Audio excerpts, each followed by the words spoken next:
Morning, कशा आहात तुम्ही सर्व? अपेक्षा करते मस्त आणि मजेतच असाल. स्वागत आहे तुमचं आमच्या चॅनल अद्विक मॉममध्ये.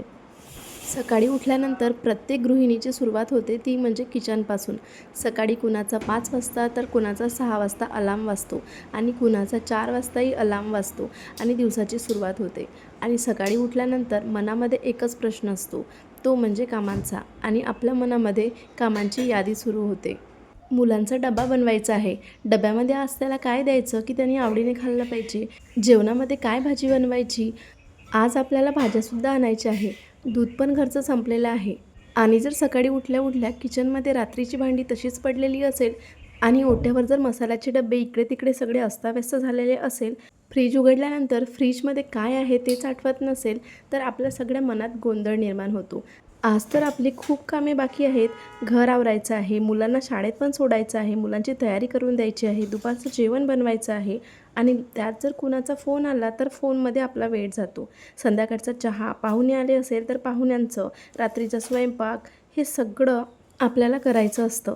आणि जेव्हा रात्री आपण अंथरुणात पडतो तेव्हा आपलं शरीर थकतं, पण मात्र मनामध्ये सतत विचार चालू राहतात की अजून आपलं पुष्कळचं काम बाकी आहे, हे राहिलं ते राहिलं, असं आपल्या मनामध्ये सतत चालू राहतं. आणि सगळ्यात वाईट तेव्हा वाटतं जेव्हा दिवसभर आपण इतकं करूनही कोणी आपल्याला विचारत नाही, तू कशी आहेस, तू थकलेली आहेस का. एवढं जरी आपल्याला कोणी विचारलं तरी आपल्या मनाला समाधान वाटतं.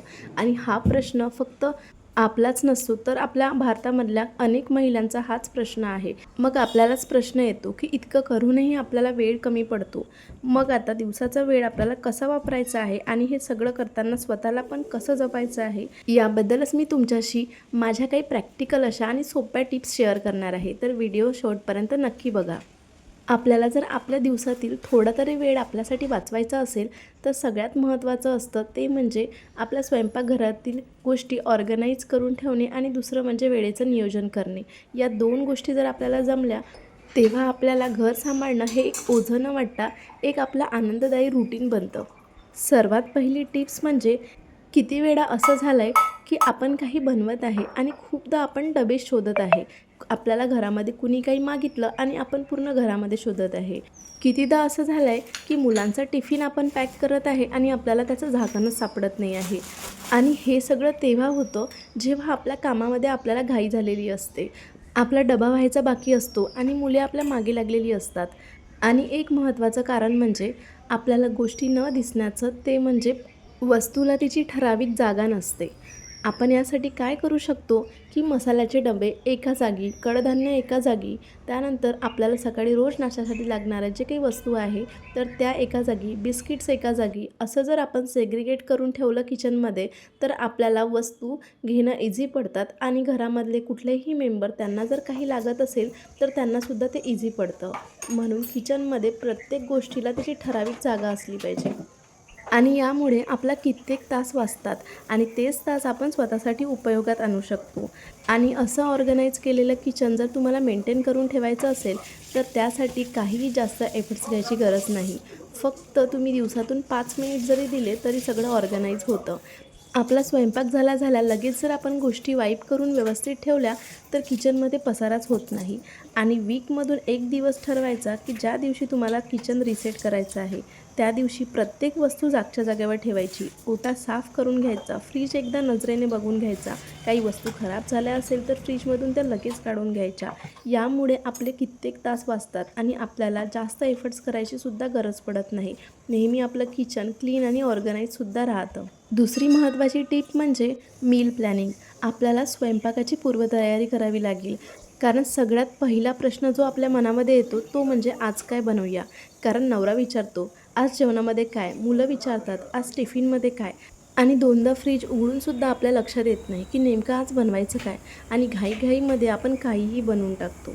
आणि होतं असं की प्लॅन नसतो. उपाय खूप सोपा आहे.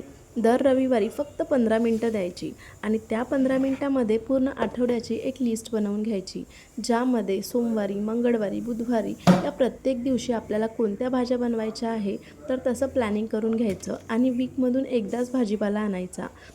फॉर एक्झाम्पल बघा, जर आपल्याला सोमवारी कडधान्य बनवायचे असेल तर आपण ते रविवारीच भिजत घालायचे आणि जर आपल्याला भाजी बनवायची असेल तर ती आधीच्या दिवशीच कापून घ्यायची.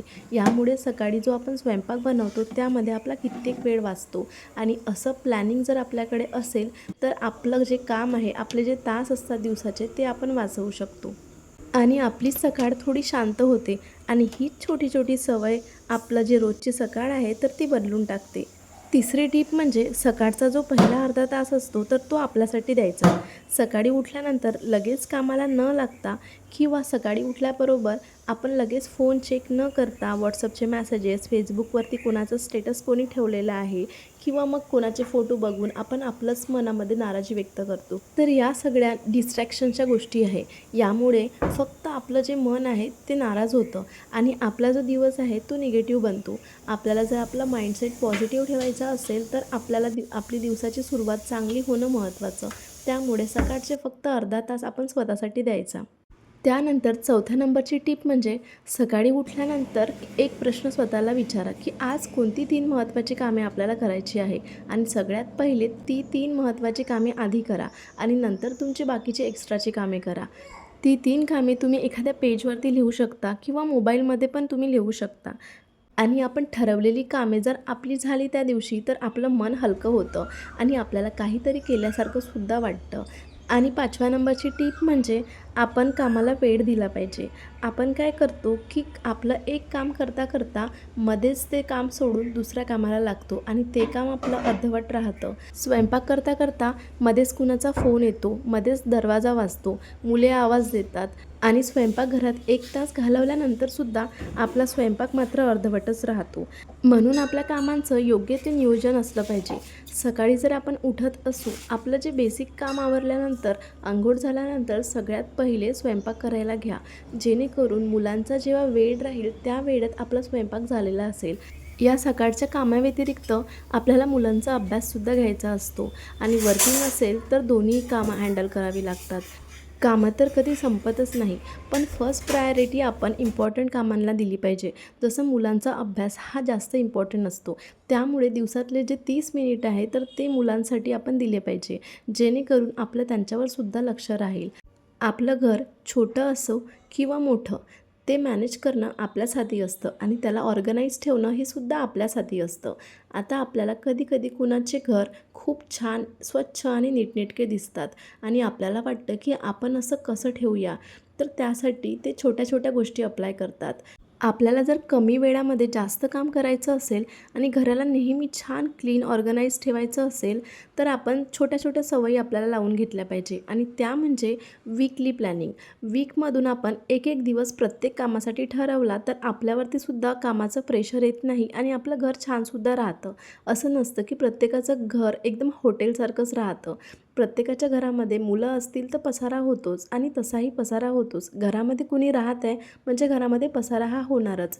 बट तो व्यवस्थित जागच्या जागेवर आपण ठेवला, त्याची फिक्स अशी जागा असली तर घरातले जे आपले मेंबर्स असतात तर त्यांनासुद्धा त्या गोष्टी माहिती असतात आणि सगळं जे कामाचं ओझं आहे ते आपल्यावरती येत नाही.